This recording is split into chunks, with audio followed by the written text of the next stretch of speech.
It is 6 o'clock on Tuesday, August 5th, 2025, and I'm calling this Lacey City Council regular meeting to order. And if you're able, please rise for the Pledge of Allegiance. I pledge allegiance to the flag of the United States of America and to the republic for which it stands, one nation, under God, indivisible, with liberty and justice for all. Also want to note that all council is present besides Councilmember Stedman, who's absent this evening. Also want to acknowledge that we, the City of Lacey, are on the ancestral land of the tribal people of the Treaty of Medicine Creek, including the Nisqually Indian tribe and the Squaxin Indian tribe. With that, can I get a motion to approve this evening's agenda and consent agenda? Move to approve the agenda and consent agenda as published. Second. It's been moved and seconded. Is there any discussion? Seeing none, all in favor of that motion signify by saying aye. Aye. Is there anyone opposed? Then that motion unanimously carries. We have an agenda, consent agenda. And first up on our approved agenda this evening is proclamations. And first up is our Legislators Appreciation Proclamation. Let's start with Councilmember Dunning. City of Lacey Official Proclamation.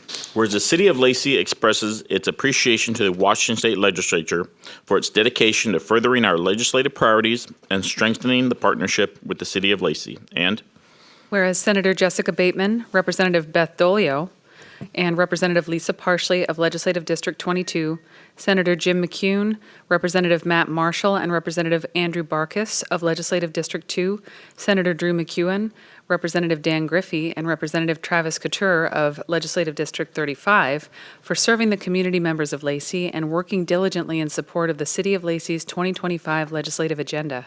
And whereas legislators of the 22nd, 2nd, and 35th legislative districts adopted a capital budget that, amongst many other investments to help respond to the homelessness crisis, allocated $4.25 million to support the conversion of Maple Court from an enhanced shelter into permanent supportive housing. This conversion will provide much-needed supportive housing infrastructure to our community and will help create more sustainable housing services.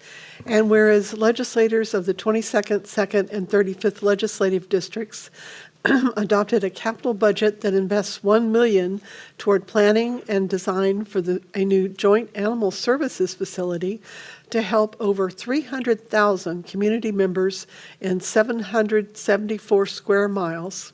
This funding will help move this project forward to ensure Joint Animal Services can continue to provide humane law enforcement, sheltering, and medical care of strays, impounded and surrendered animals, adoption services, pet licensing, temporary emergency housing, and more. And Whereas legislators of the 22nd, 2nd, and 35th legislative districts demonstrated their commitment to community recreation and well-being by adopting a capital budget that invests over $720,000 into local parks, including $500,000 for improvements to Rainier Vista Park, to include the addition of 4 pickleball courts, 2 outdoor ping pong tables, softball field safety netting, and sidewalk upgrades, and $220,710 to William A. Bush Park for the replacement of playground equipment.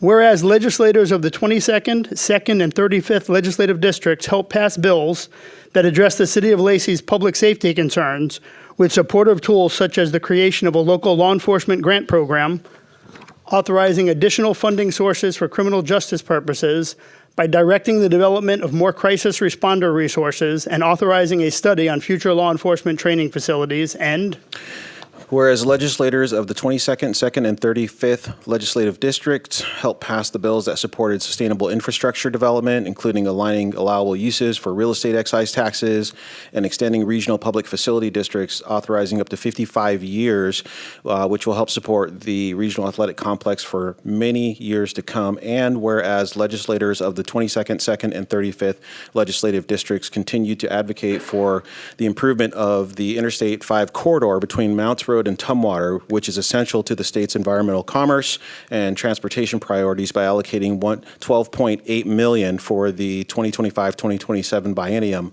to keep this project advancing. And Now, therefore, I, Andy Ryder, Mayor of the City of Lacey, on behalf of the Lacey City Council, on behalf of the community of Lacey, do hereby pay tribute to the legislators of the 22nd, 2nd, and 35th legislative districts, Senator Jessica Bateman, Representative Beth Doglio, Representative Lisa Parsley, and Senator Jim McCune, Representative Andrew Barkis, Representative Matt Marshall, Senator Drew McCune, Representative Dan Griffey, and Representative Travis Couture for their outstanding services, dedication, and commitment to the community members of Lacey. And I urge all community members to join us in extending our appreciation for their public service. Signed by myself, Mayor Andy Ryder, on this day. And I see a couple of the legislators who want to come up and maybe accept this on behalf. Thank you so much. Thank you.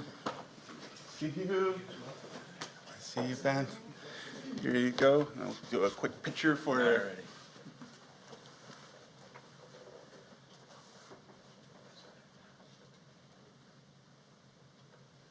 Thank you. You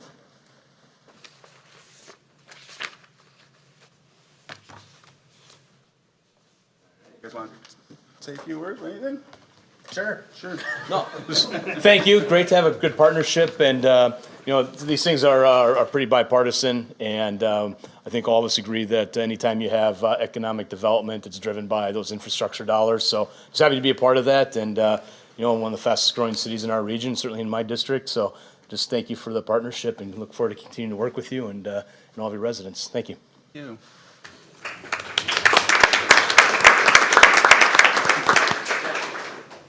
It's been a whirlwind. As I believe, the newest legislator here on the list. It's been a lot to take in, and I'm glad we were able to get a lot of things done for the city of Lacey, and hopefully it's just the beginning. So, thank you.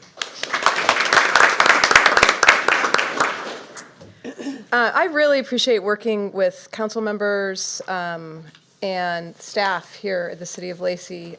We had quite a few conversations during session to try and move some of that stuff forward. I'm glad that was quite a list of good things and good investments in Lacey, and I love spending time here. I'm psyched about the pickleball courts. It's a really going to be fun addition to Rainier Vista, and I look forward to continuing to work with you next year and in years to come. Thank you so much.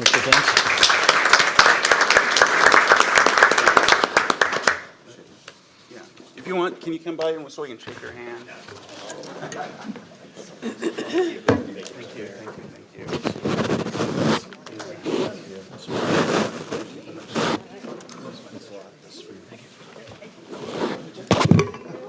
Thank you, thank you, thank you. Okay. Thank you. Yeah. Good.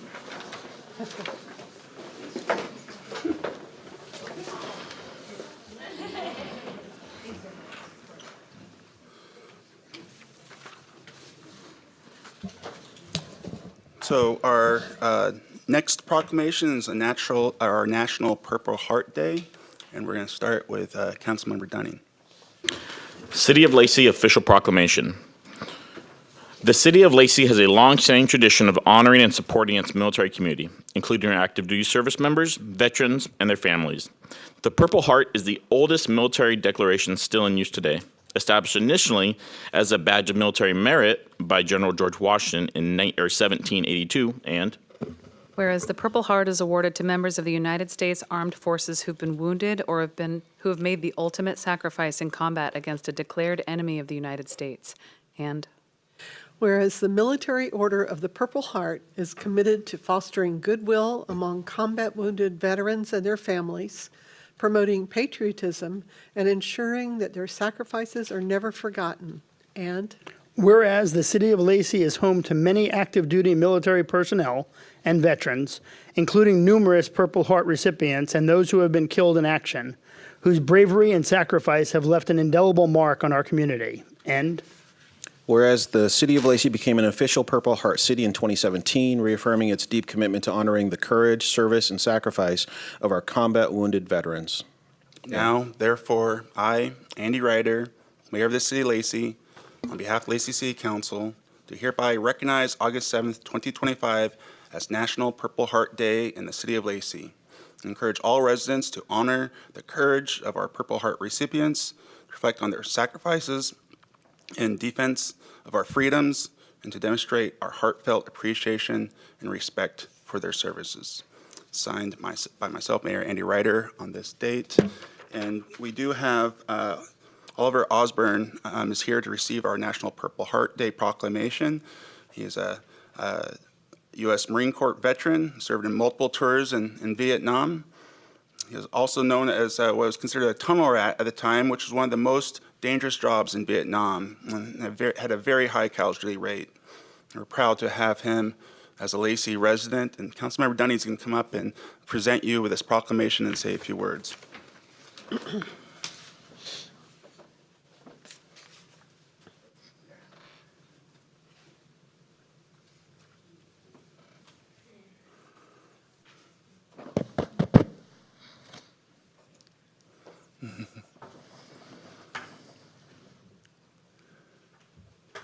You know, I heard someone say one time that they had wished they had gotten a Purple Heart. I don't know if you heard that story, but that means you either have to get shot, stabbed, or blown up, and I don't really feel like I would have enjoyed any of those options. What to say about Oliver? What he lacks in height, he makes up for in heart, which made him an excellent choice to be a tunnel rat. And if you know what a tunnel rat was, they're the ones who went in very cold and dangerous and dark holes and tried to find people, places, and things you don't really want to find. Yeah. And one of the stories that he shared with me was he was going through a tunnel by himself one time, and the floor caved in, and he interrupted a few Vietnamese soldiers having dinner, and they were all as shocked as he was. Oliver's here today, and that's about all you need to know about that story and what that life was like. I don't want to glorify war. It's horrific, but I do want to acknowledge the bravery that our young men and women have when they go into these situations and defend our country and the people who are in it. So I do want to say thank you for all you have done. You know, too many people come back with physical and emotional scars, and even more people don't come back at all. I am thankful that you came back. So am I. I am thankful to call you a friend. I'm thankful that you show up every day. I have literally never heard Oliver complain about anything except the government. He does that all of the time. But thank you for being my friend. Thank you for showing up every day and setting the example for everyone. And Well, thank you for this. This is really appreciated. yeah, and you want to say a few words too? Well, first of all, I'd like my friend Dave to stand up. Right here, Dave. Mm-hmm. Dave is a U.S. soldier, Vietnam veteran.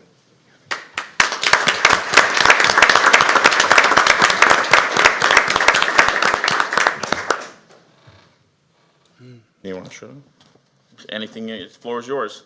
I don't know what else to say, except thank you. Thank you. This is really, You want to explain this picture? Yeah.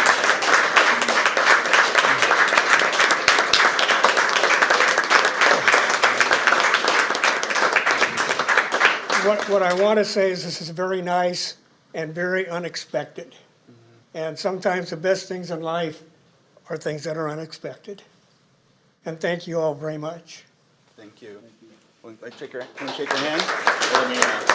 Okay. Oh, and we need a picture here too. Wait, we get a picture with you two real Yeah. quick? Right now. Go ahead. Where's the Right camera? right here. Ah. Just, yeah.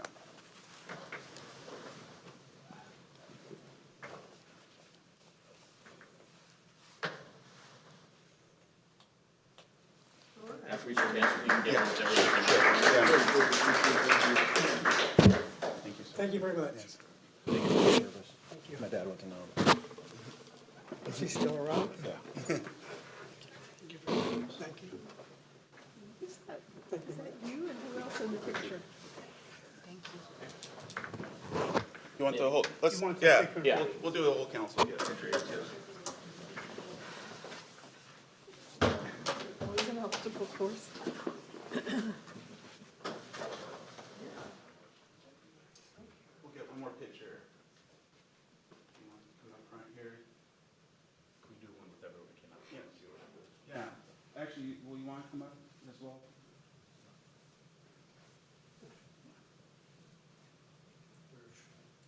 You can sit right over here.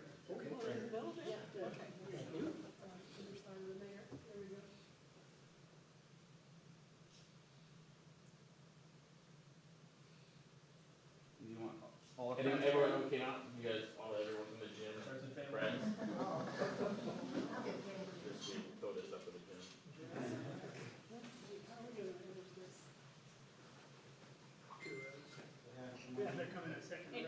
They're good at this. They're good at it.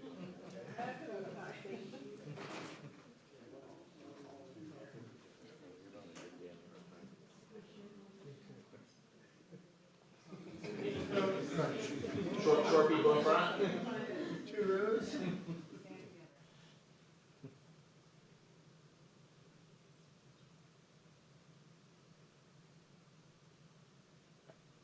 Okay.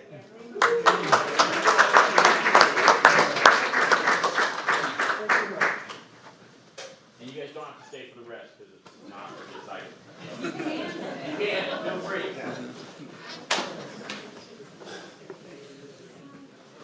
Thank you all. If you guys want to leave, we totally understand.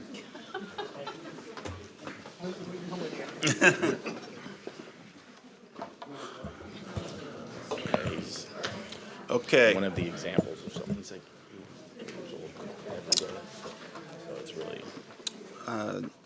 Next up, we have public recognitions and presentations. Our first public recognitions presentations is for the Makerspace update. So Michelle, go ahead.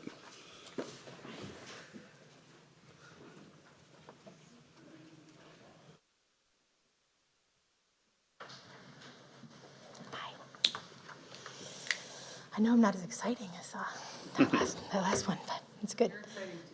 Thank you. Okay, so I'm gonna. Will that little timer thing go?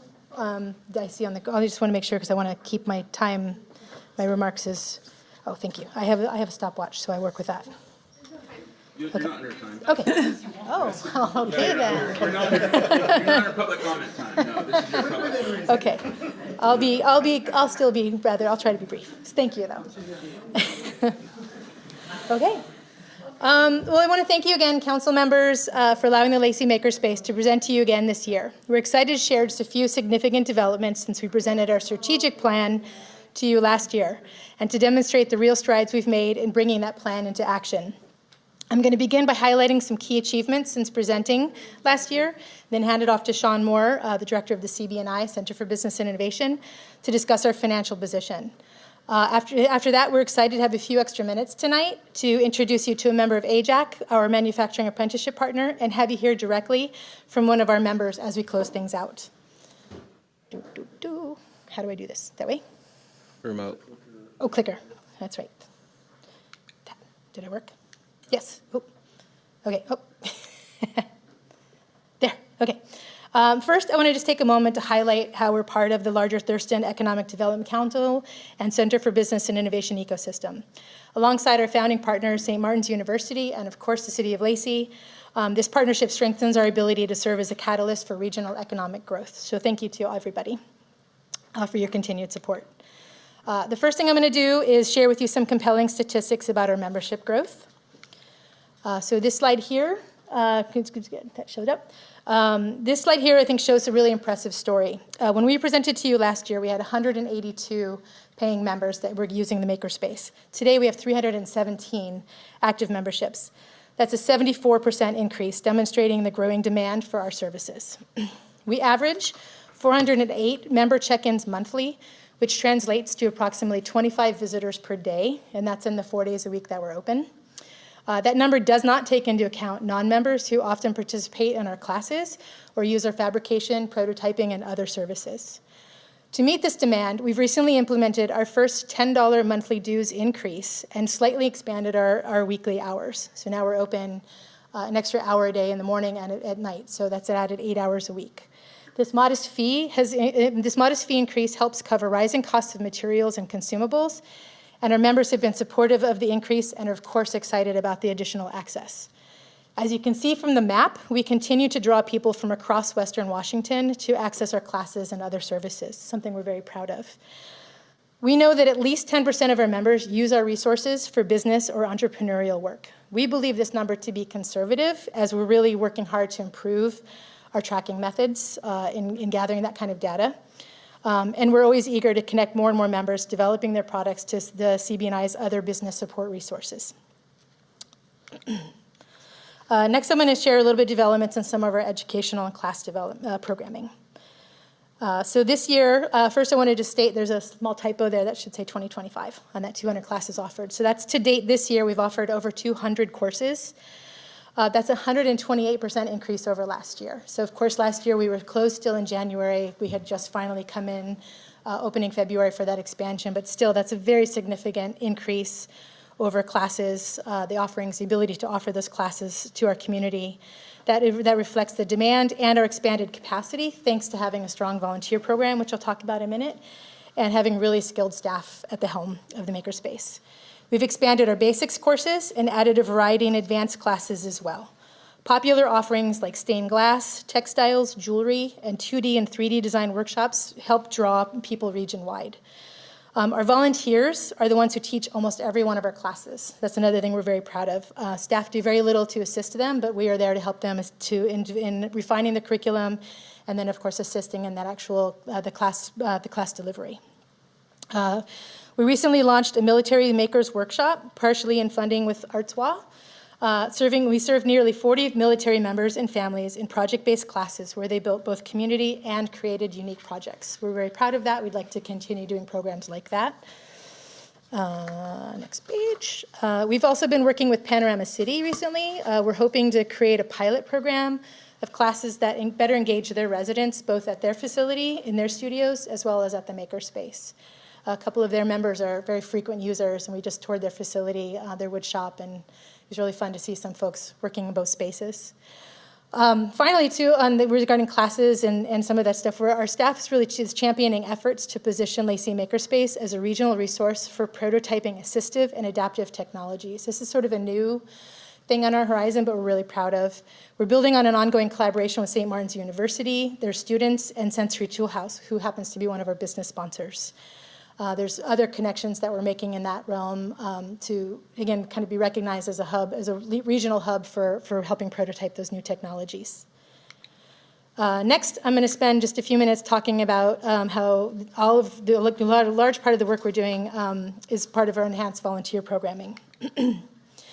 So far this year, our volunteers have logged in over 1,100 hours, 1,140 hours as of about 2 weeks ago even.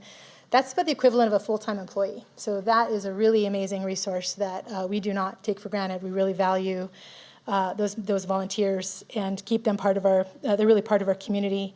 It represents more than just tremendous value to the makerspace, but they're also meaningful opportunities for community members to share their skills and contribute to the regional workforce development, as well as our own development. They support everything from sitting at the front desk and greeting members and guests, taking them on tours, to teaching the proficiency and project-based classes, even starting to get some volunteers helping me more with fundraising and other sorts of nonprofit development, which is really great. We're also really proud of our partnership with Thurston County, who just won the Best in Category Achievement Award in the Volunteers category from the National Association of Counties for our first ever Fix-It Fair held in 2024. We held the second one earlier this year, and our next one's scheduled in November, so save your items, bring them on by. Before I hand it off to Sean to talk about the fun stuff, the funding, I want to just highlight a few other additional exciting developments that we've been working on. As part of our strategic plan, our fabrication services have been expanding with recent projects including displays for the Lacey History Museum, tokens for the Olympia Dragon Boat Festival, and awards for the upcoming Tumwater Brew Fest. So if you're there, you get to see those. We're also very excited to help build a new sensory wall at the Nisqually Reach Nature Center in collaboration with Sensory Toolhouse. As you'll hear in a moment from our AJAC partner, we're also seeing tremendous growth in workforce development initiatives. I'm also proud to share that Lacey Makerspace and Evan Horbach's ACE Strategies are partnering on a creative economy initiative funded by the Department of Employment Security and Career Connect Washington. Over the next 18 months, we will bring together community partners to design real-world creative career pathways uniting arts, design, and technology. With ACE Strategies as our lead consultant and Career Connect Washington support, we plan to pilot 2 to 3 pathway discovery opportunities with schools and youth organizations, positioning us to become the South Sound's regional hub for creative career discovery.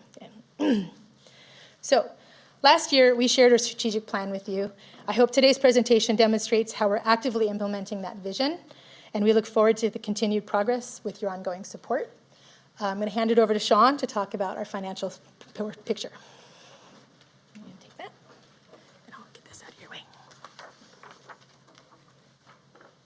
Good evening. So as Michelle mentioned, we presented a strategic plan to you last year, and we have been implementing that strategic plan with a very conscious effort to pursue funding outside of the City of Lacey's funding. This is the funding that we've managed to procure so far this year, including three-year commitments from the Port of Olympia, the Gondola Adventures, and the Sensory Toolhouse. And so part of the strategic plan was to pursue funding that was long-term, and we continue to do that. And so right now, we're up to $117,374 in additional funding in fundraising. Additionally, we have more irons in the fire here, and so these are pending grants we're waiting on verdicts for, and we are going to be doing an annual fall fund drive for the Makerspace. That's going to be something that we replicate each year, really based on the members, and something that we feel is going to be a steady source of income that will continue to provide revenue each year. So this is a basic financial overview of the first half of the year, and you can see that as we've implemented the strategic plan in June, we start to see that things start to turn right side up. And so we feel that increases in membership, increases in the training, our strong volunteer program, our active pursuit of funding and sponsorship and donations is going to continue to help this space become sustainable on its own. For 2026, these are what we are projecting, sort of kind of a high-level overview of our projections. And these are very conservative based on only things that we know are coming in. And so we want to be really conservative. We are in a very difficult climate right now, especially for nonprofits. And so we want to acknowledge that we have been doing better than a lot of other people have. But this is basically what we're looking at for our net profit for 2026. So we are here to ask the City of Lacey for an additional $200,000 in support for 2026 for the Lacey Makerspace. And I'll turn it back over to Michelle.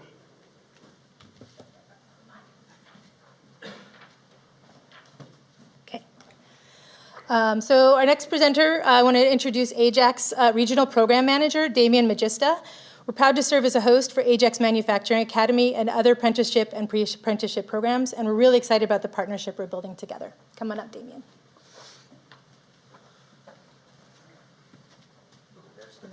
All right.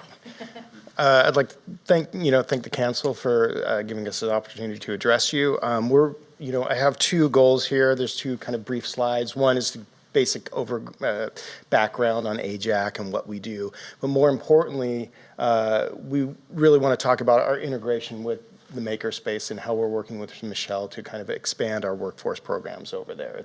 It's an incredibly important piece of our reach in Southwest Washington. So let's see here. Oh, there it is. Hey.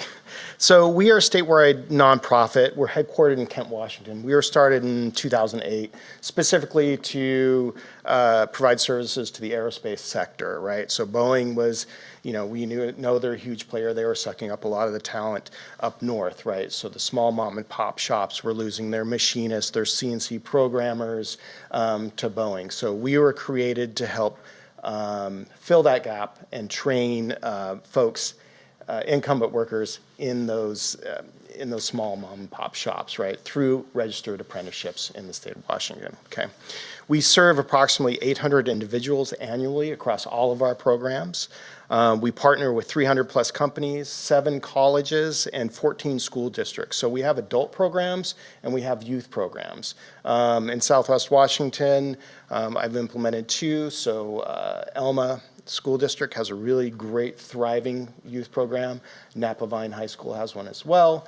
And I'm starting discussions with some school districts around here. We are the largest manufacturing training organization in Washington State. And we are responsible for training 80% of the manufacturing apprentices in our state, which is pretty impressive, right? So we've been around a long time. We are not just aerospace. We're in food processing.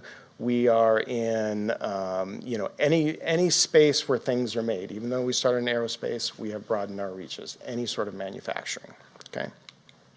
Some of the things that we have done at the makerspace, and this is great. So I had previously worked for the Thurston County Chamber of Commerce, went over to AJAC. I had an office at the Chamber of Commerce, and then David Schaffert said, well, we need that office for our incubator, and booted me right out, right?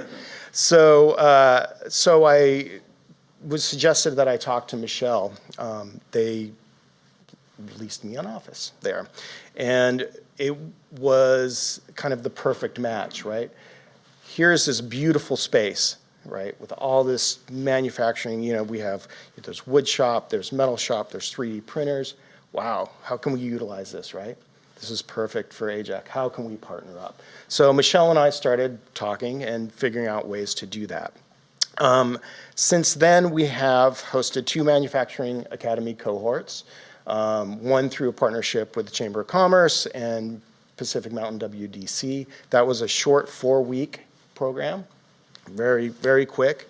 The second one we just completed in summer. That is a 10-week program. Manufacturing academies are designed for people to give them a 101, kind of a basic idea and the basic skills they need to walk into a manufacturing facility to get a job, right? So they learn blueprint reading. They come out with certificates, OSHA 10, forklift, lean certifications, right? They learn how to use micrometers, to use lathes, to use mills, all the basic things you need to walk onto a manufacturing floor and know what you're doing. Once they graduate from that program, we have a career navigator who helps them get jobs at our training agents, and then we roll them into apprenticeships. Okay, so that's the idea. We've ran 2 of those. The second one was a 10-week one. Great outcomes. For these programs, we had 64% employment rate. For the completers, 22 individuals were served overall. Out of 17 of those individuals completed. So that's out of the 4-week program, the 10-week program, out of the makerspace, right? Population serves high school. We serve high school students and high school CTE, IEP 504 students. We work with justice involved, low income, veterans, and we work in urban and rural communities. We have planned for the upcoming year for 2025, 26 is 2 additional cohorts and adult apprenticeship classes. So right now, our adult in-person classes are locked to certain colleges that we partner with, like Bates, like South Seattle, Everett, that sort of thing, right? So we needed a location down here. Through talking to Michelle and our friends at the EDC, we're now able to, of course, it's incumbent on me to get this cohort together, but once we get a cohort together, we can run adult classes out of the makerspace in the evenings, which is fantastic. All the equipment's there, everything we need. And then we'll run 2 additional cohorts as well. All of this is supported by short-term L&I and private funding. Federal and state cuts, of course, have created, funding uncertainty. So our focus is really on growth in Thurston County through partnerships with Lacey Makerspace, Pack Mountain, Thurston County Chamber, City of Lacey, and so that we can maintain these free and accessible training programs for the community. So Makerspace has been a key in our expansion here, and the work that we're doing with them provides it provides some pretty serious training and economic sustainability for our community. It's an incredible program. We feel very lucky to have Michelle, have her team there, and be a part of the great work we're doing. So that is AJAC. That is what we're doing with the Makerspace. So thank you. Thank you. Yeah, Chair, it's been really great to have them around too. Of course, Damien, just being able to kind of ping off each other of other developments going on. He's excited to also be involved with ACE strategies and other things we're trying to do in the community. So, but last but most definitely not least, I want to make sure to introduce you to John Zinser, who's a Lacey Makerspace member. He's a woodworker and boat builder who collaborates with local tribes and organizations on community and youth projects. So, John, bring it home. Oh, yeah, let me get your slide up. Yeah. Thank you. Yeah. There we go. Thank you so much for the opportunity to speak and follow your wonderful presentations.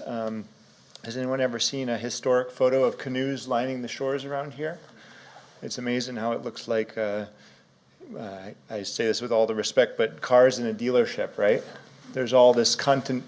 The form of those canoes is so highly developed, and there's all this continuity. It looks like looking at a family or something like that. And when nautical engineers look at historic canoes, they're perplexed by the level of perfection that they're at, how they maximize the hull speed based on the design at the waterline, and how their carving techniques maximize the ability to plane, and amongst numerous other things, the degree of accuracy that the canoes are carved to, with the widths around it, that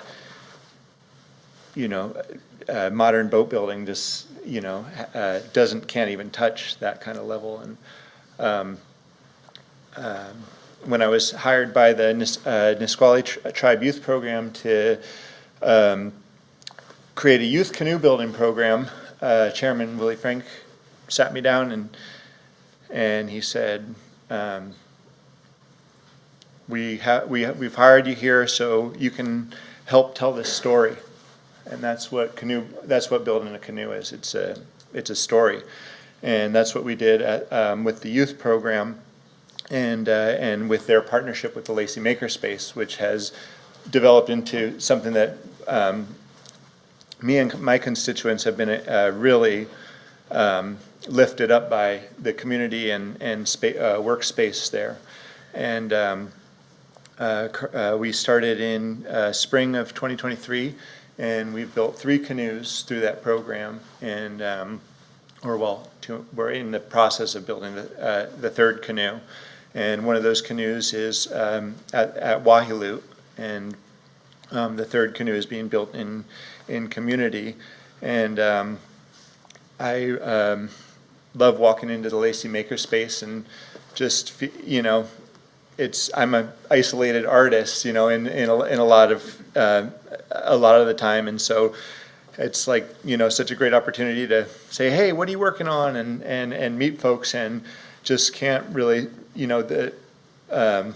understate how incredible it is, the volunteer community there and the staff there. They're people that I just really can't get enough of, and really appreciate kind of their support, and really appreciate that they're in the Nisqually Youth Programs partnership, especially because that's something that I think they carry 15 memberships that they're able to use, and I just really see a lot of Native artists using that space, and like I said, some of my constituents, we've really appreciated kind of the being able to use it. But yeah, with the story of the canoe, that's one of the things that that's so cool about building a canoe is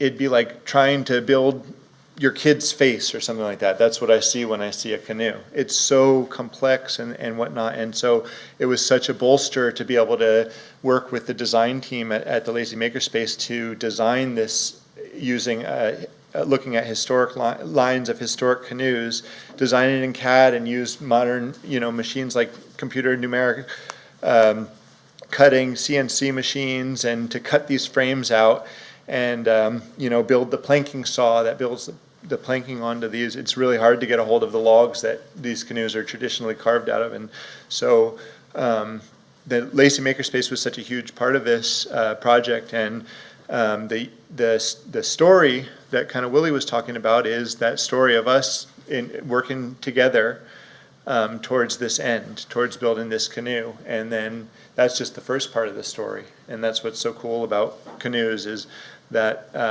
they begin a new story once they get on the water. And so this is the Nisqually Youth Canoe Project. And yeah, it's been a really great honor to work with the Nisqually Youth Program, and really appreciate the Lacey Makerspace. And thank you for the time to share. Thanks, John. Thank you so much. Okay, that's our presentation to you all. I want to thank you again for your continued support of the Lacey Makerspace. We welcome any questions you may have and our continuing partnership. So, thank you. Questions? Okay. Well, I think what we'll do is we'll talk about the future, your funding request here coming up. It's already that time for budgeting talk, and I know we're going to start that, and so I look forward to having that conversation with our council. This really is what we are hoping for when we started the Makerspace, and I think one of the things that Lacey does so well is to be able to take an idea for the benefit of the community and move it forward to fruition. This is just one of the latest examples of City of Lacey doing that, and it's what makes this Lacey so special, is to be able to dream big and seeing big dreams come true, and the Lacey Makerspace is a big dream come true. So thank you for making that happen, and thank you for all of the participants, and that the end result is better community, more economic development and opportunities for everyone, and that's what we're hoping for, and that's what we're seeing. And so it takes a lot to make that happen, and we really appreciate it. Yeah, thank you. Thank you very much. Okay, next up is our Veteran Services Hub update.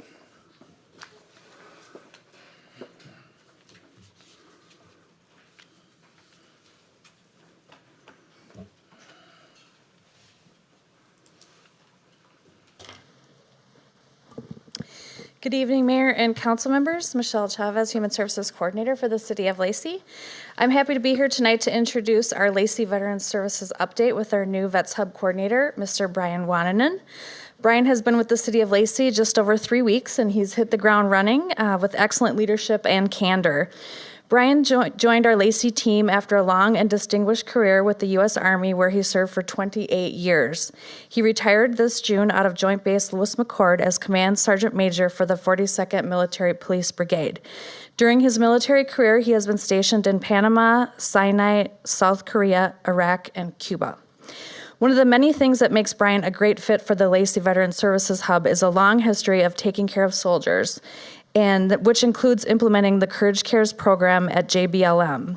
The CARES program is a critical assistance with resources for environmental stressors, which is an online resource connecting human services to military members and their families. I have been fortunate to have had the opportunity to help the hub transition to its new leadership, and that would not have been possible without the amazing assistance of Thurston County Public Health and Social Services. In particular, Mark Moffitt and Candace McCutcheon have assisted Lacey with the day-to-day operations of the hub since January 2nd, and have made sure that services have been provided without delay or interruptions. Both Mark and Candace are outstanding leaders and partners, and have helped us continue the tradition of building community and providing services to our veterans, active military, and their families. So please do join me in thanking Mark and Candace and Thurston County for assistance in this transition. I will be continuing to provide Brian assistance at the hub as needed, and making sure that he has the support he needs to be successful in his role. And so I will turn it over now to Brian for an update on the Lacey Veterans Services Hub. Thank you. Good evening, Mayor, Deputy Mayor, City Council. I'd first like to say I'm extremely grateful for this opportunity to be the new hub coordinator, and I'm excited to continue to take this amazing program just into the future and see where it goes from here. At this time, though, we're going to transition to our agenda. These are the topics we'll be covering during the brief. So for our client summary, The purpose of this is to cover client visits. We looked at calendar year 23, 24, and 25 specifically. And as you can see, there's a significant difference in client visits for calendar year 24 versus 23 and 25. As we analyzed that and looked at the data, we realized there was a difference in how we were tracking client intake and daily visitor logs for calendar year 24, which created a challenge with an imbalance in the data. Moving forward, we're going to look at our systems and processes and develop policies and procedures on how we accurately want to track our client visits down at the hub. So it's something we're going to be working on actively and currently working on already within the 3 weeks I've been here. Moving down to unique client visits, we had 7,221 when you combine calendar year 24 and 25. When you combine those two numbers of total visits, it's just over 10,000, so over 70,000 visitors to the hub were unique clients. And what that essentially means is that's just tracking their core initial visit to the hub. So that says we had a lot of new clients over those 2 years to the hub. Moving down to transportation for calendar year 25 already, we've already had 134 clients transported either from the hub, somewhere in Thurston County, up to American Lake VA and other appointments in the local area. That's a total of 5,270 miles that the drivers, all volunteers, have conducted so far this year, and it averages just over 39 miles per visit. This is a snapshot of where our clients come from in the local area. So far for calendar year 25, we've had 2,106 visits. One of the challenges with the data is we can only accurately track 1,319 of those for a lot of reasons, from being homeless, being unhoused, to the data being inputted incorrectly, to the addresses changing, cell phone changes, all the sort of challenges. As we continue to improve the process and build these systems on these procedures and train the staff on it, I expect this to be a little more accurate in the future as we move forward. With that said, of that number, the 1,319, just over 99% are Washington State residents, 82.7% are from Thurston County, and then 27.1% are from Lacey. So for a volunteer update, for calendar year 24, we had 7 volunteers that provided 2,452 service hours at the hub. For this year, we've got 25 volunteers who have already provided 1,886 hours. We can't do this mission without them. They provide so much to the hub. Some of the things they do is they expand our community outreach program, which is something we're going to work on to get even bigger in the future. They also provide the van shuttle service to and from the appointments, as well as the front desk coverage. So current providers, we currently have 14 providers actively working in the hub. That could be full-time or part-time, and that number is expanding constantly. We've added 2 providers since I've been there, and that's the South Puget Sound Community College. It now actually has a provider inside the hub with us. They're twice a week, and that's just another educational resource available to veterans and active duty service members and their families. We also added the Veteran Service Vocational Rehabilitation Specialist, which is a federally funded program for job placement for homeless or near homeless veterans. And anything you can think of that they would need, whether it's clothes for an interview, learn how to conduct an interview, job resume, building, anything you can think of, they have that. They can provide transportation to and from interviews and place of work once they do get placed in a job, as well as food for the first couple months while they're employed. Some initiatives we're working on. So we've got 4 categories we're looking at right now, and that's volunteer and provider expansion, transition from service, taking them from active duty, National Guard or Reserve, into becoming veterans, increase advertisement for the hub, getting the message out of what the hub really is, and then strengthen our outreach events. Inside each one of those categories, there's a bunch of stuff nested underneath of it that are agencies that we're either currently working with or going to work with in the future to kind of expand this program on what the hub is. On the left side, you see, Michelle briefly talked about the Courage Cares program. So it's called Critical Assistance with Resources for Environmental Stressors. It's a JBLM specific program designed for leaders to have a list of resources and how they respond to a crisis for a service member or their family. When we built this program in January of this year, I was the project lead. When we built this program, Lacey Veteran Service Hub was not part of it. We didn't know about you. We didn't know about us, I apologize. But so as of 3 weeks ago, I worked with the JBLM team, and we are now on that site. So our hope is that this provides leaders on JBLM with an additional resource that's available to them locally to help a service member and families through crisis. Any crisis you can think of, whether it's financial, food insecurity, they need legal support, whatever you can think of, it's available on this website. But it also gets the word out of who we are with the hub. And then finally, under training and development, these are some things that we're currently working on. We're reviewing and implementing our space use agreement. I've got 2 versions we're looking at right now, and I spoke to the lawyer this week, trying to figure out which one I want to push to him. We're going to establish and train the staff on policies and procedures as we move forward. It hasn't been done in the past, and it's something we're working on to make it a better program down there. We're going to update and train the staff on the emergency action plan, and we're going to rehearse it as well. Right? It's great to have it, but you got to rehearse it. We're also working with Lacey PD. I had a meeting with the CRU and the MOT team. I believe it was last week, and they said they can come down and do a risk analysis of the hub because we're in direct contact every single day with our clients, right? So I want to do a risk analysis, identify where our weaknesses are, and then we can incorporate that into the emergency action plan. We want to incorporate defibrillator and Narcan training down for our staff. Because of the type of clients we're dealing with, it's important that we have somebody that can respond to emergency. Right now, we have 1 defibrillator on site, no Narcan currently down at the hub. We need to. We're working on modernizing our appointment and sign-in process. It's a little dated. Right now, the process is you call in the morning time, and if we have an appointment available, you can come in and see an appointment. Right? You can see it. You can see a VSO or one of the providers. The plan is to give the clients and the provider a little predictability. We build something modern where they can go into the hub website and schedule it, and they know a couple days out. So we're working on that. And then lastly, working to develop a 2027-2031 strategic planning guidance for the hub. Pending any questions, that's all I've got. Any questions? Go ahead, Nick. I don't have a question. I just want to more make a statement. I truly believe that this is the best job there is in Lacey, and I think it's the greatest job any veteran could have because all you do all day long is take care of veterans. So I know the talent pool was really deep, which says a lot about you, and I'm really excited to see what you can do with this position. So thank you. Thank you. I appreciate that. Just real quick, seeing this,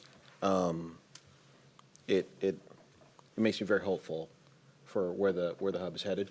And it looks like you're taking the reins and pushing some new initiatives and pushing us in a direction that's going to really be beneficial for all the people that we're trying to service. So thank you for coming aboard. Thank you. I appreciate that. I just want to say, it's really great that we got to hear from the Lacey Makerspace and then the hub in the same day, because again, these are 2 things that came out of the city of Lacey with an idea. Obviously, the Veteran Services Hub is sort of my baby, going way back. And, it started off with just an idea of how can we serve our veteran community here in Lacey. And we didn't have a model to base it off of, and so we sort of invented it our own. And I know, whenever you come up with a new service providing, provider like this, where it didn't exist before, we're going to have our ups and downs. We're going to have to learn from experience, and I think that's what we've done. And I think I was very supportive of bringing the constant leadership of this position in-house, because you need that sort of steady leadership. And so I really appreciate you being that person and taking this program to the next level where we can continue to help even more and more veterans and their families. And so thank you for taking this on. Thank you for everything you do. Please let all the volunteers know how much this council appreciates what they're doing for our veterans in their community. Obviously, Lacey is a huge military town. It's how half my family ended up here, and it's hard to run into anyone that doesn't have some sort of connection to the military in our region. So thank you for your hard work, and we look forward to the great things you're going to be doing. Thank you, Mayor. Appreciate that. Okay. now we're up to public comment. Boy, that took us a while to get to public comment, but now we're here. We have one person signed up, Courtney. And please come up and you know the routine. You have 3 minutes. Please introduce yourself and let the council know what you're here for. I'm Courtney Holthouse, 29-year-old PhD student, pro se federal plaintiff against Washington State Department of Corrections, Tumwater Police Department, Multi-Care Lacey Emergency, and Providence St. Peter's Hospital. I worked for the Washington State Department of Corrections as a young fledgling accountant. I saw what most people aren't supposed to see. Housing vouchers going to repeat sex offenders, some with child victims. And I asked one simple question: why? Why are people with no criminal record getting evicted and suffering, while people with decades of harm behind them get 6 months of taxpayer-funded rent? And what was I told? We don't make the rules, we just follow them. That sorry excuse didn't fly in the Nuremberg trials, and it's not acceptable now. Because the truth is, you do have the power to say something, but most of you won't. You keep your heads down. You pretend it isn't your job to care. Well, I cared. And because I cared, I was punished. They retaliated. They questioned my sanity instead of questioning the system. I filed in federal court pro se as a disabled woman, and I just served every single defendant using pocket change with certified mail. I have stayed awake until 2 a.m. some nights, writing motions by hand with pens I got from a credit union for free because I had nothing else to use, doing PhD coursework while in pain and having stress incontinence so bad I've left puddles on the floor while my bags were packed around me because I was being evicted. I still kept going. It hurts. It hurts like hell, but I keep fighting. The hell I face is worth the fight. Until I collapse at the end of this battle, I'll keep pushing forward. For vulnerable children, for vulnerable people. Holthouse versus DOC et al. 2025. Thank you. Thank you. Is there anyone else wishing to address the council? Seeing none, we'll go on to our next agenda item, which is the mayor's report. I do not have anything, so city manager. Thank you, Mayor and City Council. Thank you, Mayor and City Council. I have a couple of action items under the city manager report tonight. The first one is a ILA with Thurston County District Court for taking over our Violations Bureau, and I'll turn it over to our Finance Director, Troy Wu, to provide a quick little background. Great. Good evening, Council. As City Manager said, before you tonight is consideration for an amendment to our current District Court and a local agreement with Thurston County. You did hear a full detailed report at your last work session. We're proposing that we transfer all of the administrative duties and the functions of the Lacey, current Lacey Violations Bureau to Thurston County. There's economies of scale, there's much better coverage within the county. You do have the proposed amendment in your packet. Really quickly, I just want to cover the highlights of the provisions of that interlocal agreement. There is a financial impact. The estimate is $74,000 per year. This is really for the filing of about 1,000 files per year. This does not change the per filing fees that are outlined in the original interlocal agreement. So for the most part, these are $77 per file. Also within the proposed interlocal agreement, this is an October 1st proposed transfer date. So there are provisions in there for 2025 in terms of an increase as well. It's for a 3-month period, October through December. And the estimate of the transfer as well as the fees for the remainder of the year is about $32,000. So with that, it would be our recommendation that you authorize the city manager to sign the interlocal agreement, thus transferring the Lacey Violations Bureau functions to Thurston County. I would move to authorize the city manager to enter into amendment number 1 to the interlocal agreement establishing district court filing and jury trial fees, allowing for the transfer of all violations bureau functions to Thurston County. Second. It's been moved and seconded. Is there any discussion? We've been pretty much been made aware of this through our work session, so I don't think this comes as any surprise. So seeing none, all in favor of this motion signify by saying aye. Aye. Is there anyone opposed? Then that motion unanimously carries. Thanks. Thank you, Mayor and City Council. The second item on the City Manager report is the annual award for the Human Services Grant Program. And I'll invite up Michelle Chavez, our Human Service Coordinator, to provide the briefing for that matter. Thank you, Rick. So this is, again, review from the July 22nd work session. There's not a lot of new information here. Just should be review, but we did talk about this program again on the 22nd, and we're just going to go over a few slides to recap where we're at with this program. So again, we had applications open for the $2025 between April 28th and May 23rd. We held a workshop May 8th. We received 21 applications from 21 agencies. One agency did withdraw. All remaining 20 applicants presented to the Human Services Commission on June 5th. The applications were all for service projects. We do allow for capital projects. We did not receive applications for capital projects this year. The total amount requested was $841,761. The maximum grant amount was $50,000 per agency that was awarded, and the total available through the budget was $300,000.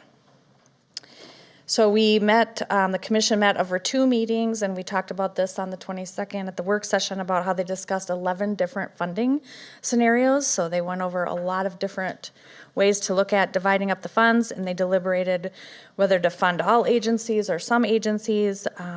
They considered the application consistency with the program priorities and how to rank those, and then they considered the restricted funds and how these funds could be used as opposed to other more restrictive funding sources.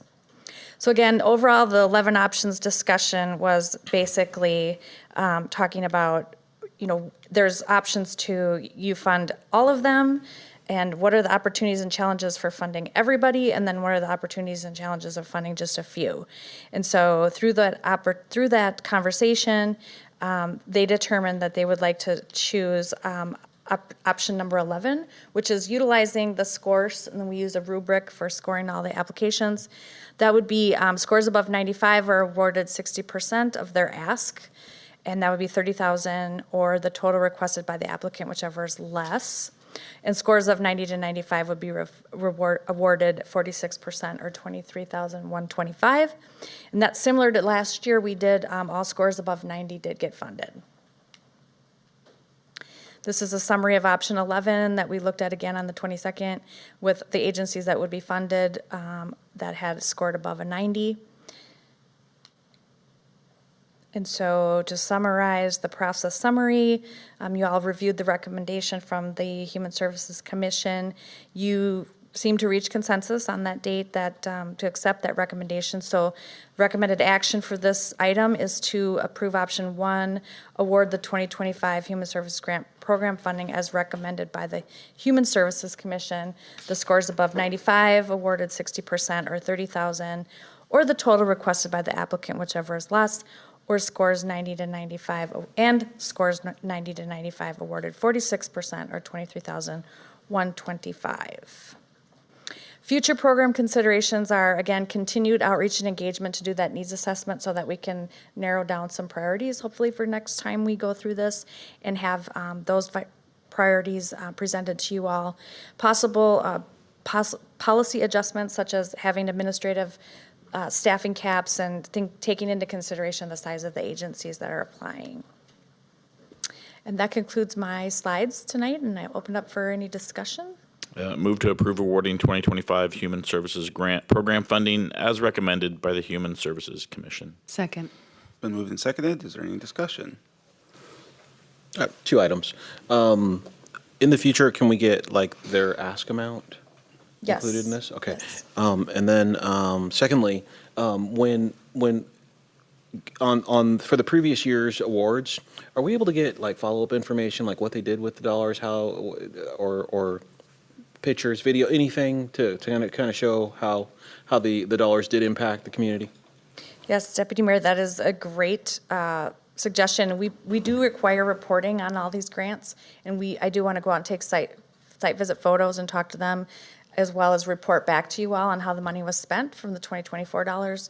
So we're looking at photographs, narrative reports, as well as we had a suggestion for taking some video. So we're going to hopefully be able to get out there and include some video in that reporting as well. And thank you. Anything we include in Lacey Life, I think, would be really good for the city. Yeah. I just wanted to say again how appreciative I am of the members of the committee for doing this really difficult work. It's always hard for us, right? We talk about how worthy every single one of these asks is and how we wish that we had the money to fully fund all of the requests. So I appreciate the time that the committee members put into this to rank and make some very difficult choices so that it was easier for us. And having done this work for a long time, it really speaks well of your leadership that you got all this accomplished in 2 meetings. 2 meetings. Anything else? Well, it's been moved and seconded to approve the awarding of the 2025 Human Services Grant Program funding as recommended by the Human Services Commission. All in favor of that motion signify by saying aye. Aye. Is anyone opposed? Then that motion unanimously carries.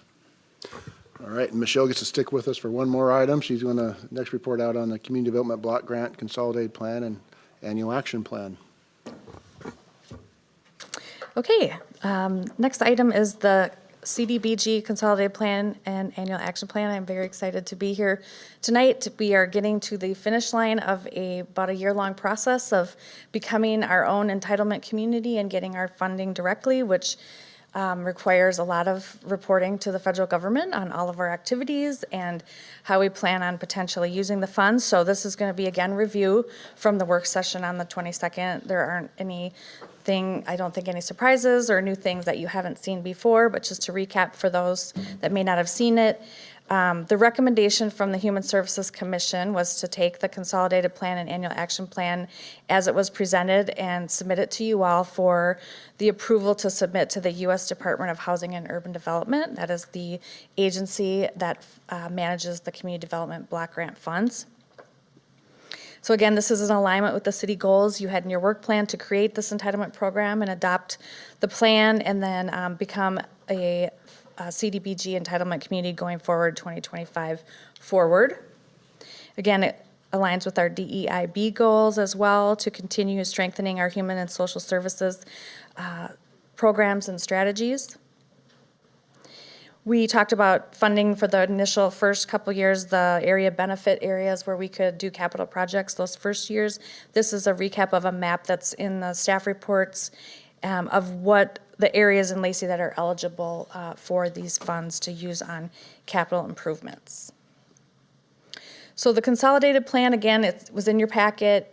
It was around 80 pages. It has executive summary, a process, how we engage the community, everybody that we talk to about the program, the projects, potential projects, and the things that we could potentially spend the funds on. And then talking about we did a needs assessment on our community development needs, such as public infrastructure and services needs, and we had to explain how we determine our infrastructure and service needs.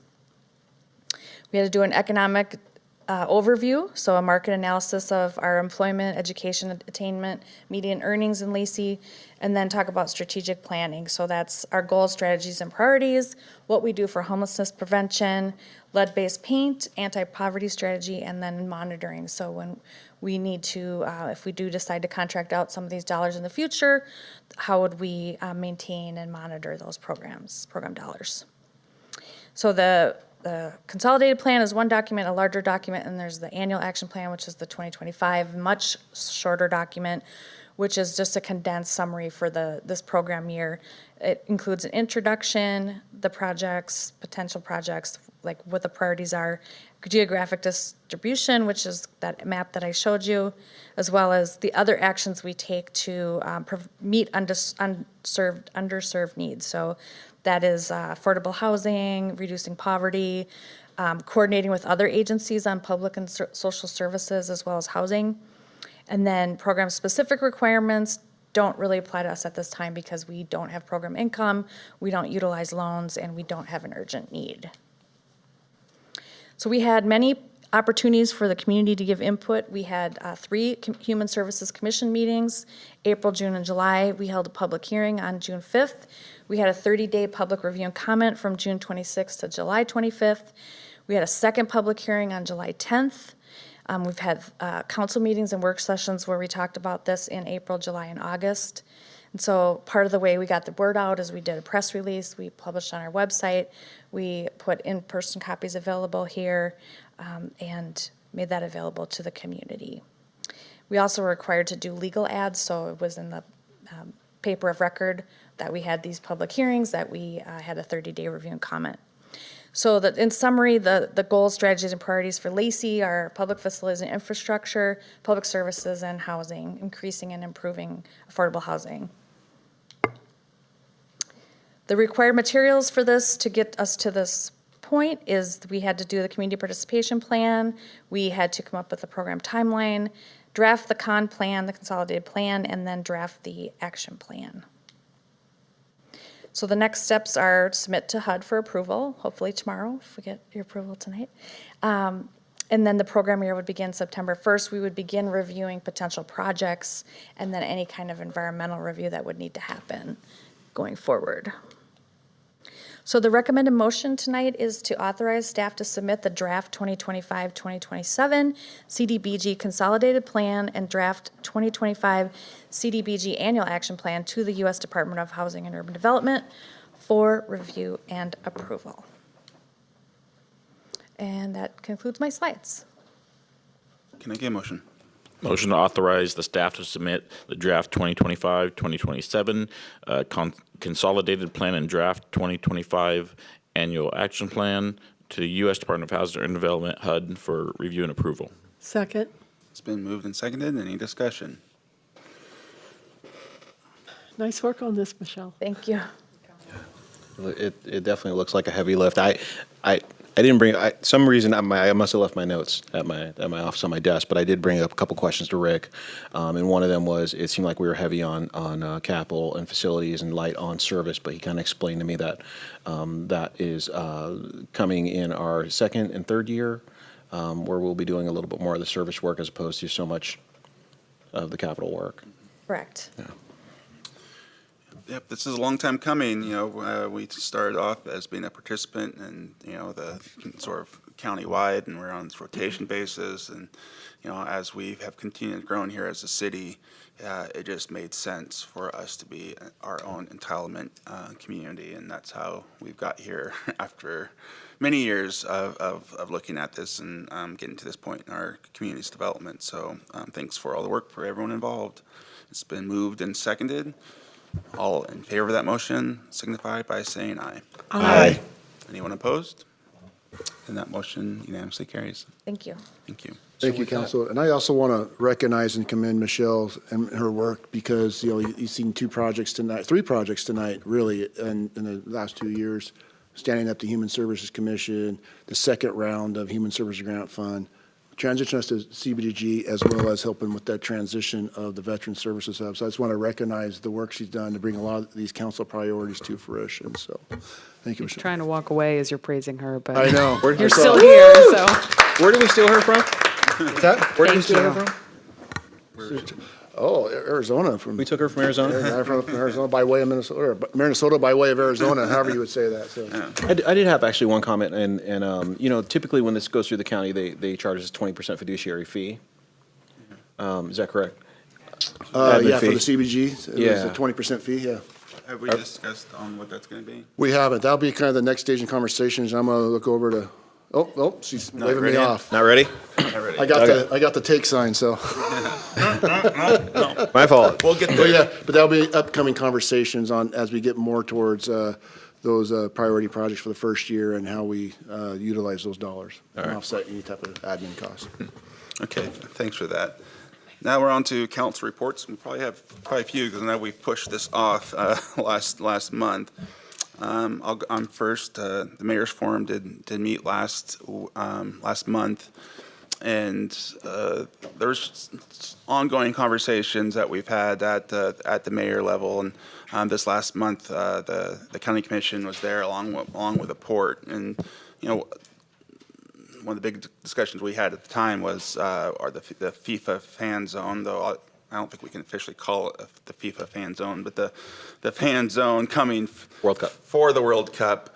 And, you know, we're everyone's been excited about the possibility of this coming, and we would love to see something come to fruition. But of course, what it comes down to is dollars and cents, and how we're going to pay for it, because we just got such a late start. And I'm feeling sort of a little pessimistic, to tell you the truth, at the time to think this is going to come to fruition. I really hope it does, but there's a lot of things that have to happen. And I was just notified actually earlier today that the sort of group that's been somewhat taking the lead from the chambers, there's some chamber side of things, the chamber did sign the non-disclosure agreement to get sort of the playbook. A big deadline's coming up here on September 1st, which is not that far away, where everyone has to be officially listed, and all the groups who have been participating so far all had a quick meeting, and everyone's sort of light years ahead of us. But apparently there's an app that's going to come out that will give specific information where people will be able to buy tickets and all these sort of things. And we have to let them know by September 1st if we're going to be on it or not. And so, you know, there's going to have to be a lot of leadership between now and that time for this to come to fruition. And I know we've had some conversations from this council. What kind of dollars do we have available? We have, you know, possible LTAC dollars available, but we need official ask, and we haven't, you know, we're just still going through the process, and we'll have to see how that all plays out. I'm not feeling great about it. I hope it can come together, because I think it, you know, is something that can be very beneficial to our region, but we'll have to wait and see.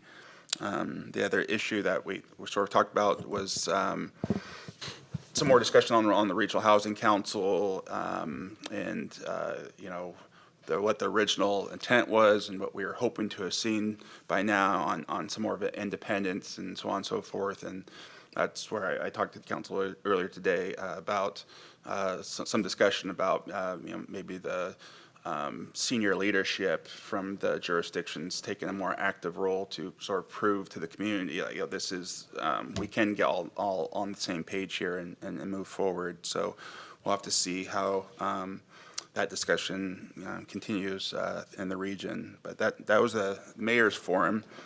The Transportation Policy Board met last month, and we just had really two major items on the agenda. We actually had more items on the agenda, but just we were had a lot of conversation around our second item. The first item was our legislative subcommittee for 2026, and this is something that we do every year. Is the subcommittee develops draft priorities for the council consideration, and that, you know, they assist in meetings with the legislators during the session. As the chair, I asked for volunteers for the subcommittee, and I got a list of a couple volunteers for that. But the majority of the time was spent talking about the regional transportation plan, public comments and recommendations. I think, as this council knows, there's been a lot of conversation about the regional transportation plan, specifically about a connection known as log cabin road connection. In almost every other circumstance, when you're in the regional transportation plan, you have a local sponsor for that project. And the City of Olympia, this is located in the City of Olympia, they would be that project sponsor, but they have withdrew their sponsorship, and so we were in sort of this unprecedented circumstance. And we've obviously there's a very passionate group of people who don't want to see the LBA woods disturbed at all and have been, I think this is the third time, possibly fourth time, since I've been the chair of the Transportation Policy Board that this has come before us, where a group of very passionate members of the Olympia community have been urging them to not have the road be built. We met as a council and we, talked about the importance of this continuing to stay within their study area. What the City of Olympia did is they removed it, the Log Cabin Robin connection, and recommend that it's called Olympia Street Connectivity Study for the Southeast Olympia area. We talked about that some more at the Transportation Policy Board, and we did come to a majority recommendation that that study goes forward, and it includes the following alternatives. If an alternative is looked at, that a multi-use path can go through the LBA woods and connect to the other side, and also that the Log Cabin Road connection is also studied, and that whatever comes out of that study will be the recommendation going forward for the future of that project. I've had conversations with several council members and our city manager about this, and since the two other major jurisdictions who are affected by whatever outcome comes out of this study are Thurston County and the City of Lacey, because we have those jurisdictions have invested considerable amount of resources in this road being, the road connection at some point, that we be a part of that study as well. And so I will be, talking to, the Transportation Policy Board and hopefully the City of Olympia and saying, when this study comes up, the City of Lacey would also like to participate and, and help, even help fund the study, and so we can all get on the same page with what those recommendations are when they come out. And so that is my report. Deputy Mayor. I do not have a report, but the last time I reported, you weren't here, so I'd be happy to share with you what happened at the July 10th LTAC meeting. If you want to do that offline. I'll do offline Okay. this one. Okay. Okay, Councilmember Greenstein. Just one really quick report. TCOM met in July, and really just a couple of things. We formed a couple of subcommittees, one for budget and one for labor negotiations that are coming up. And then in addition, that's really was the meat of the meeting. So that is my report. Okay, Councilmember Cox. I have two reports. Intercity Transit Authority met on July 16th. We conducted public hearings on the draft 2025-2030 Transit Development Plan and the September 2025 Service Change Equity Analysis. We authorized the general manager to negotiate and execute a contract with SHI International Corporation for a planning and daily operations software solution. The amount is not to exceed $1.9 million, which includes a 10% contingency fund and 5 years of software maintenance and support.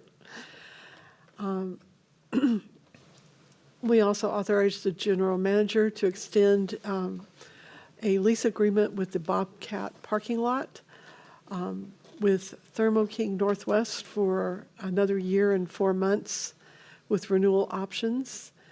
We approved the Intercity Transit Authority public comment policy and incorporated it into the bylaws. Pretty much minor changes, but one thing that had been experienced this year during the intense labor negotiations was public comment that lasted hour and a half. And we had, people who were there to do presentations who had to sit through all that before the meeting business could begin. So we had, the new rule provides a 30-minute public comment period near the top of the meeting, and then business happens, and then an additional public comment period after that. So it, going forward, that's what we'll be doing. We also approved the timeline for selecting new members of the Community Advisory Committee. Intercity Transit is one of, I think, only 2 agencies in the state that utilizes the Citizens Advisory Committee and appoints citizen members to the authority. But it certainly adds value. And then finally, with this one, we received an update from Duncan Green on the results of the 2025 Bicycle Community Challenge. Really impressive numbers with several rides this year. And then we bid a fond farewell to Duncan because he's retiring, which is sad, but he has really built that program into something quite special. And then Regional Housing Council met on July 23rd. We approved a vision statement for the Housing Council. We are going to have a Part 2 retreat coming up probably in the fall.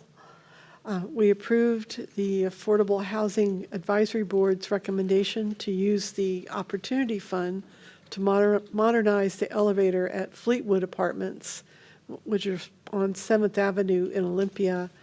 The projected cost of that is a little over $103,000.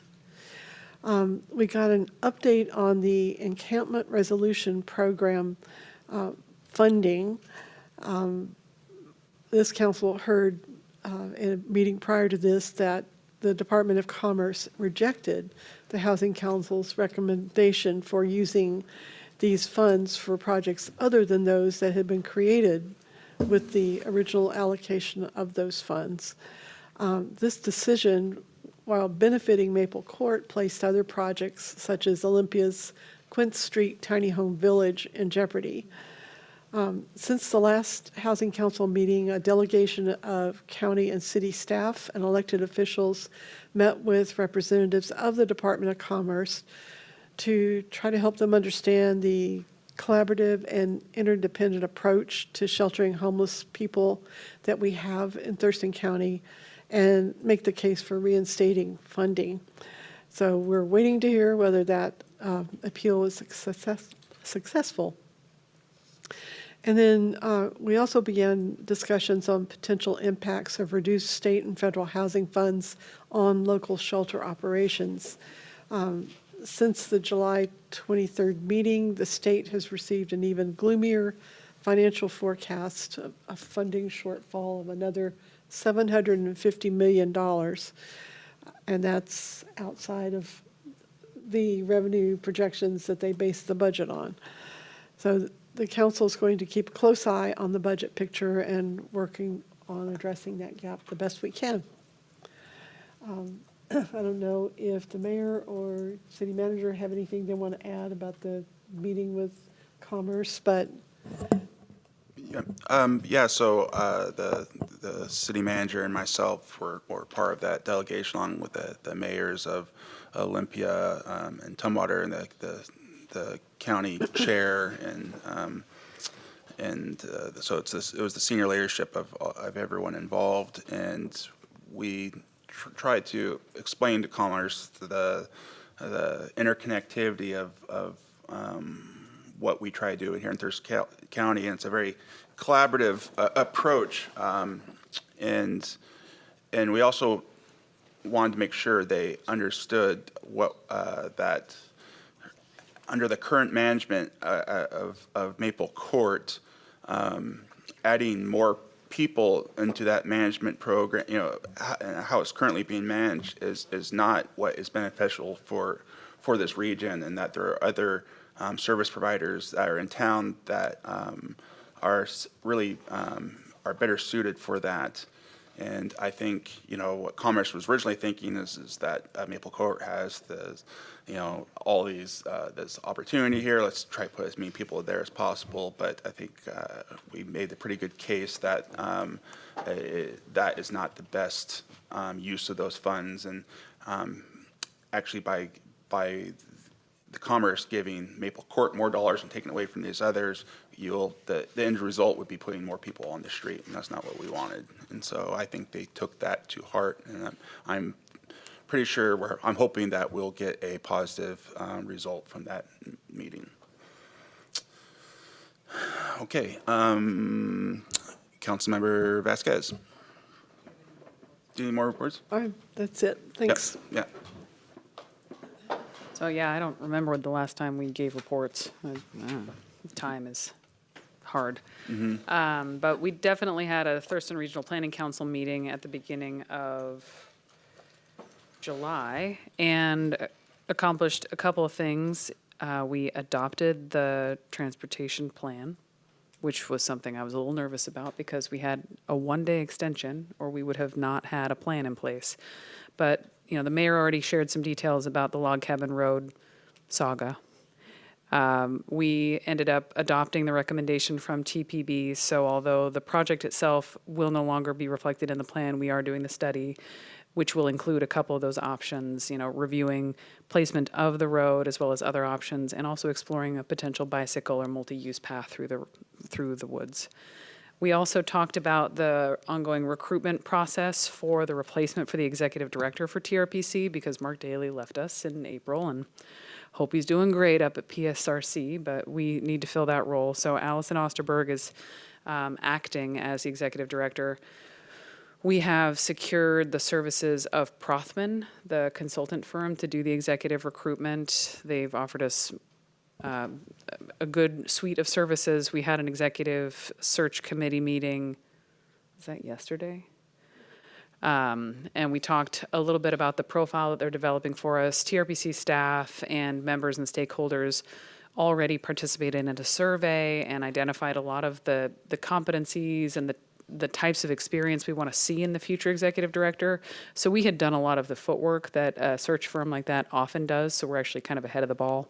So they're coming in and they already have a profile draft developed for us. We're soliciting final feedback on that profile from that executive subcommittee or executive search subcommittee. But we should be getting ready to post that recruitment for the executive director next week. So that's good news. It's moving along. And I'm going to send it to the council and everybody and make sure that it goes out to all the right people because this is a very important leadership position for our region and we got to get the right person. We also identified members for the legislative subcommittee. So when TRPC council members are asked to sort of attend meetings with legislators, the TPB participates in these conversations as well, but making sure that our legislative delegations know what our regional priorities are so that they have our talking points and they can best represent us and support our priorities. We're also going to be updating our statement on high-capacity transportation. That's just an ongoing conversation. How do we get people moving more efficiently between here in King County and here in Pierce County and anticipating future growth in all of our communities? And right now, we don't have the population density to support light rail. Everyone always asks, when are we going to have light rail down here? 50 years. But what we could have now is faster, more efficient bus service, and in the future, commuter rail. That's something that's more within reach, perhaps not in 50 years, but in a shorter time frame. So those are some of the things we talked about at the TRPC meeting. We don't have a meeting in August, so we're trying to get some work done offline on the executive search. We will be reconvening in September. Thank you. Councilmember Dunning. I am sorry to disappoint. All my committees were off for the month of July, so I gracefully bow out. Oh, lucky you. Okay, well, with that, we've reached the end of our meeting. I can't believe it's already August. I just don't know where the summer has gone, but it is already August. And so we reached the end of our agenda. So without objection, I'll call this meeting adjourned. And as always, you keep it classy, Lacey.